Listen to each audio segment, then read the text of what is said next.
This is the fourth time you've stood in front of a judge for drunk driving, and you're going 88 on M33 at 2 in the afternoon at twice the legal limit. That 4 drunk drivings means Larissa Sayers does a grand total of 1 month in jail. I can't do it. All right, let's call People v. Sayers. We're here for sentencing on a charge of operating while intoxicated, third offense, with a 5-year maximum, advisory guidelines at 0 to 9 months, driving on a suspended license, 93-day maximum misdemeanor. Have you had a chance to review the report and recommendations with your client? Yes, Your Honor. Can we approach just briefly? Yeah. Well, Ms. Elliott, have you had a chance to review the report and recommendations with your client? Yes, Your Honor. Any additions, corrections, or scoring challenges? No, Your Honor. Ms. Goodrich, any from the people? No, Your Honor. All right, anything you want to say on behalf of your client? Yes, Your Honor. Thank you. Your Honor, Ms. Sayers comes before the court at 50 years old with 3 prior misdemeanor convictions, the last being 10 years ago. She fully acknowledges the gravity of the situation.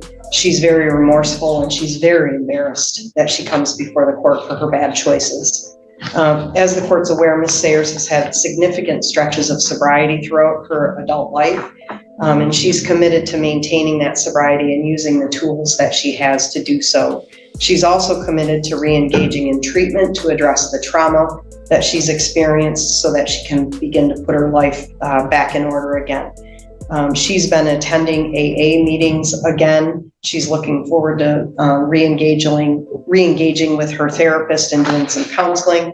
She's been doing some community service work with the Forest Township Hall with Dawn Fenstermaker, and she's got 60 hours in to date on that. She's also got a plan to take care of any fines and costs that the court assesses. We're asking the court to follow the parties' sentencing agreement and the recommendation from the Department of Corrections because we believe it adequately punishes the conduct while allowing for a long term of probation oversight to ensure that the same conduct is not repeated.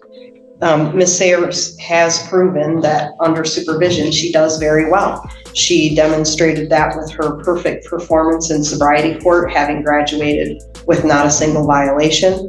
The bond violation in the incident offense was the only bond violation that she had. She had perfect performance since that slip up, and she took measures to ensure that nothing like that would happen again. We've discussed at length the consequences that she could face if she were to violate the terms of this probation.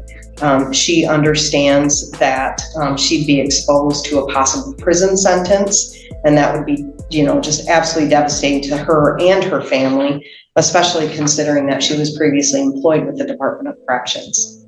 For those reasons, Your Honor, we ask the court to follow the recommendation in the pre-sentence report as well as the sentencing agreement struck by the parties. Thank you. All right, thank you. Ms. Sayers, you don't have to say anything today, but you're welcome to. Is there anything you want to tell me?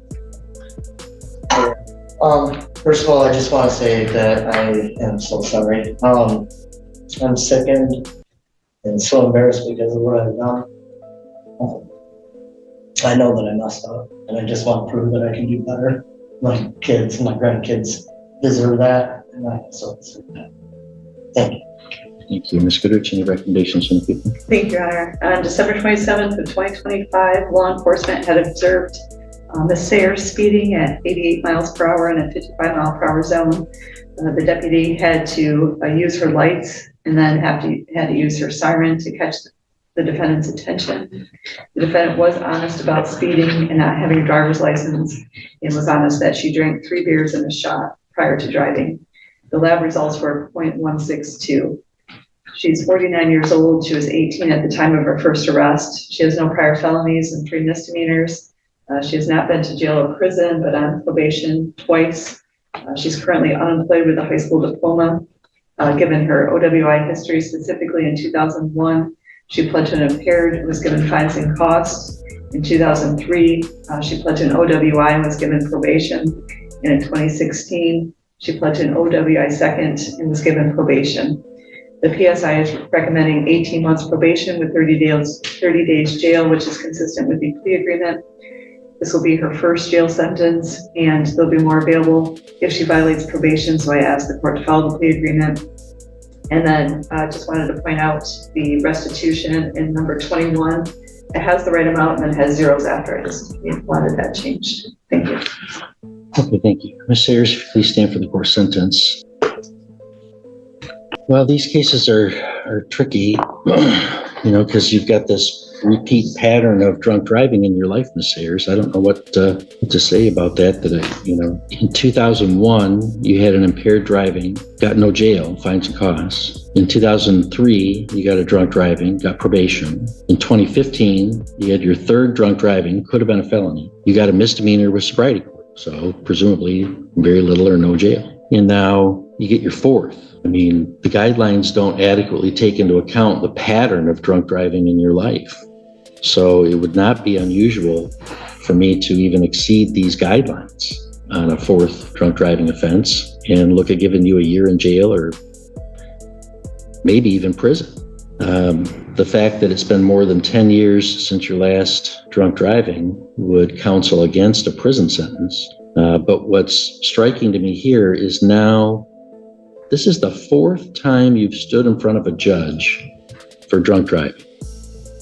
And you're going 88 on M33 at 2 p.m. at twice the legal limit. Doing 88 miles an hour at M33 stone sober is way too fast.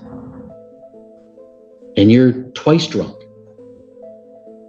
Fourth conviction. And I don't know. I just don't know that I can go along with the fourth time you're in front of a court with that kind of risky behavior. That 4 drunk drivings means Larissa Sayers does a grand total of 1 month in jail.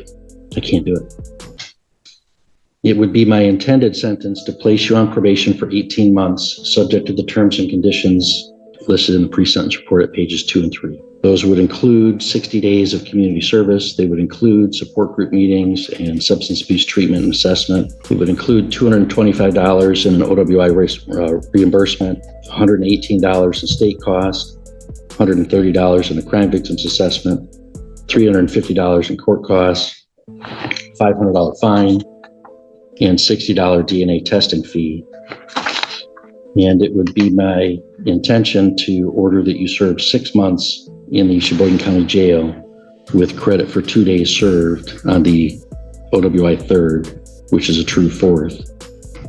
93 days jail on the DWLS with credit for 2 days. The probationary order would be on the felony only, order that you can participate in the CBT or the trustee program if the jail determines you eligible to shorten your sentence up that way. That would be within the advisory guidelines. I do believe there's reasonable grounds for that incarceration, given that this is your fourth drunk driving conviction and the high-risk behaviors to the safety of the public in this case. That does exceed the sentence agreement of 1 month. So that gives you an opportunity right now to have a conversation with Ms. Elliott. You have 2 options. 1, to accept the sentence, or 2, to withdraw the plea and schedule the case for trial. So I'll give you a minute to talk to her.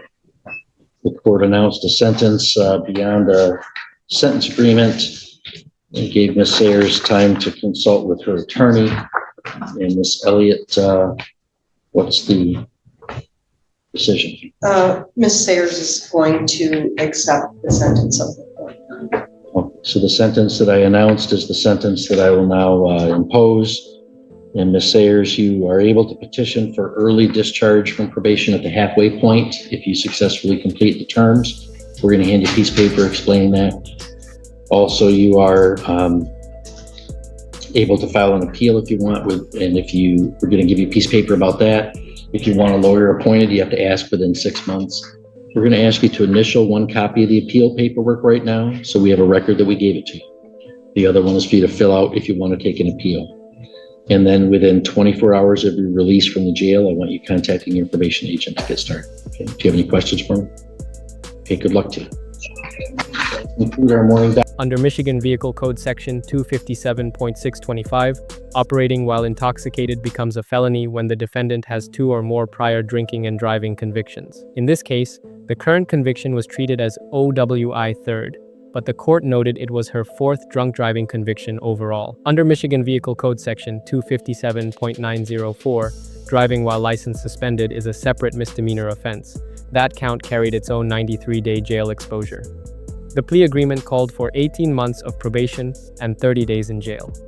The judge was not bound to accept that agreement once the sentencing record showed a longer pattern of repeat drunk driving, a .162 blood alcohol level, and driving 88 miles per hour in a 55 mile per hour zone.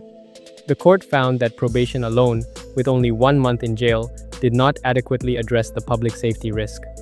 The judge stayed within the advisory guideline range, but imposed a harsher jail term than the agreement. The final sentence was 18 months of probation and 6 months in county jail on the felony OWI, with credit for 2 days served. On the suspended license count, the court imposed 93 days in jail, also with 2 days credit. This was a jail sentence, not prison. The defendant accepted the sentence instead of withdrawing her plea and going to trial.